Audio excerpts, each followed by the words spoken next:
চারদিকে ধুলা আর ময়লার আস্তরণ, দেয়ালের কোণে কোণে জমে আছে ঝুল, ঘরের আলমারিটাও বেহাল, যেন ঝাড়ুর ছিটে ফোঁটাও পড়েনি কত বছর।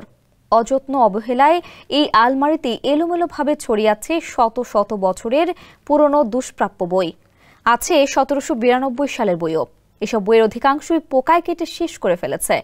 বইয়ের পাতার জীর্ণ দশা, নেই পাঠক। লাইব্রেরি সংশ্লিষ্টরা জানান, আগে শিক্ষার্থীরা বইগুলো পড়তে আসলেও বর্তমানে কেউ আসে না। পরিষ্কার পরিচ্ছন্ন না থাকার কারণে দুর্লভ বই থাকলেও নেওয়ার ও বসে পড়ার নেই কোনো পরিবেশ। তানজিব মাহমুদের প্রতিবেদনে বিস্তারিত জানাচ্ছেন সানজিদা ইসলাম। অত্যাধুনিক ফিচার সম্বলিত বিভিন্ন সাইজ আর কালারের 250-টিরও বেশি ডিজাইন অপশন নিয়ে ওয়ালটন স্মার্ট ফ্রিজ, বোঝে আপনার প্রয়োজন। এক সময় লাইব্রেরিতে গিয়ে বই পড়তে বসে ঘন্টার পর ঘন্টা কাটিয়ে দিতেন শিক্ষার্থীরা। পাঠ্য বইয়ের পাশাপাশি পড়তেন গল্প, উপন্যাস সহ বিভিন্ন রকমের বই। নাওয়া খাওয়া ভুলে বইয়ের নেশায় ডুবে থাকতেন তারা।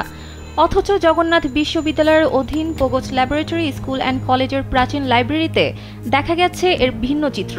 গত 2 দিনের পর্যবেক্ষণে ধুলা আর ময়লার আস্তরণ পড়া বইগুলোর নাজেহাল দৃশ্য ফুটে উঠেছে শতবর্ষী এই লাইব্রেরিতে। সংশ্লিষ্টরা জানান, পোগোজ স্কুলের এই লাইব্রেরিতে পড়ার উপযোগী বই আছে 789টি। বইগুলো অনেক পুরনো, নাম ও লেখকের নামও বোঝা যায় না ঠিক মতো। এছাড়া লাইব্রেরির জন্য আলাদা কোনো বাজেট না থাকায় প্রায় 1 দশক কেনা হয়নি কোনো নতুন বই। সরেজমিন দেখা যায়, লাইব্রেরিতে সংগ্রহকৃত বইগুলোর মধ্যে সবচেয়ে পুরনো বই হল 1792 সালে ওয়াশিংটন ইরভিং রচিত রিপ ভ্যান উইঙ্কেল, 1867 সালে মারিয়া এজওয়ার্থ রচিত পপুলার টলস, উইলিয়াম শেক্সপিয়ার রচিত 1870 সালে প্রকাশিত এবং 1877 সালে সম্পাদিত দ্য ড্রামাটিক ওয়ার্কস, 1886 সালে G.A. হেন্টি রচিত the bravest of the brave বইসহ অসংখ্য মূল্যবান পুরনো বই।